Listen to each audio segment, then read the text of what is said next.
وعلیکم السلام۔ اچھا، اب آپ کو اسکالرشپ آفر ہوا ہے تو اس حوالے سے دو تین چیزیں ہیں جو آپ فیکٹرز اپنے کنسیڈریشن میں رکھو، اور اس کے بعد پھر آپ فیصلہ لو، ٹھیک ہے۔ پہلی چیز تو دیکھو آپ خود کیا چاہتے ہو۔ مجھے جو لگا ہے کہ آپ نے جو لکھا ہے کہ آپ سول سروسز کی طرف آنا چاہتے ہو بجائے اس کے کہ اسکالرشپ آپ پہ لے کے چلو، ٹھیک ہے۔ تو اگر آپ کا اینڈ یہی ہے کہ آپ نے سول سروسز کو جوائن کرنا ہے، تو اسکالرشپ پہ جا کر پڑھنے کے میں مجھے کوئی خاص نظر نہیں آتا کہ اس سے کوئی آپ کو فائدہ ہوگا، ٹھیک ہے۔ آپ نے جو پیپر دینا ہے سول سروس کو جوائن کرنے کے لیے سی ایس ایس کا، آپ ڈائریکٹ اس کی تیاری شروع کرو بجائے یہ کہ آپ ایک اور جس کو کیا کہتے ہیں محاذ کھول لو اور اس پر چل پڑو اور پھر ٹوٹلی اس کو کر کے پھر واپس آل ٹوگیدر دوبارہ سے آؤ اور پھر سے تیاری شروع کرو، تو it will be a waste of time if your target is to do CSS، ٹھیک ہے۔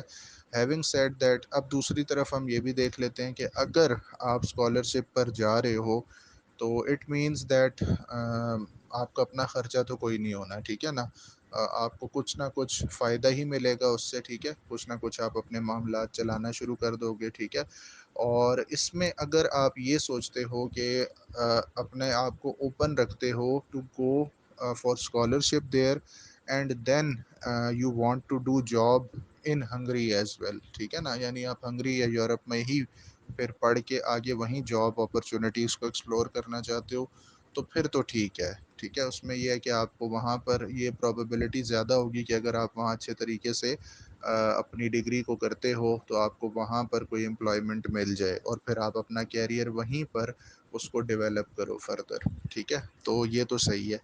پھر تو آپ ضرور کرو۔ لیکن آپ یہ سوچتے ہو اگر کہ آپ نے ہنگری سے پڑھ کر واپس پھر پاکستان ہی آنا ہے اور آپ in longer run you are planning to do job اور you are planning to settle in Pakistan, تو اس میں آپ دیکھ لو کہ ان امپلائمنٹ کے جو معاملات ہیں وہ ابھی بھی بہت خراب ہیں، اور اگر آپ بی ایس، میرے خیال سے یہ آپ کا بی ایس کا ہی ہوگا scholarship, which means you have 4 years, ٹھیک ہے۔ تو 4 سال بعد ان امپلائمنٹ ابھی تک جو پاکستان کے حالات ہیں اس میں تو بڑھتی ہوئی نظر آ رہی ہے، ٹھیک ہے۔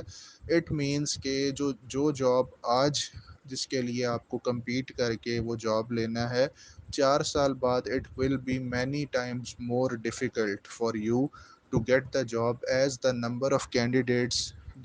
appearing for the same test for those jobs would be significantly higher than today's number، ٹھیک ہے۔ یعنی جس طرح میں آج سے 4 5 سال پہلے when I was in the run for different jobs، تو اس میں کینڈیڈیٹس ہمیں اس وقت بہت زیادہ لگتے تھے، لیکن آج کے جو ہم نمبر سنتے ہیں ہم پریشان ہو جاتے ہیں کہ بھائی یہ معاملہ کہاں جا رہا ہے۔ اور آپ پھر آج سے بھی 3 4 سال آگے جا کر پھر جابس کے لیے جب اپلائی کرو گے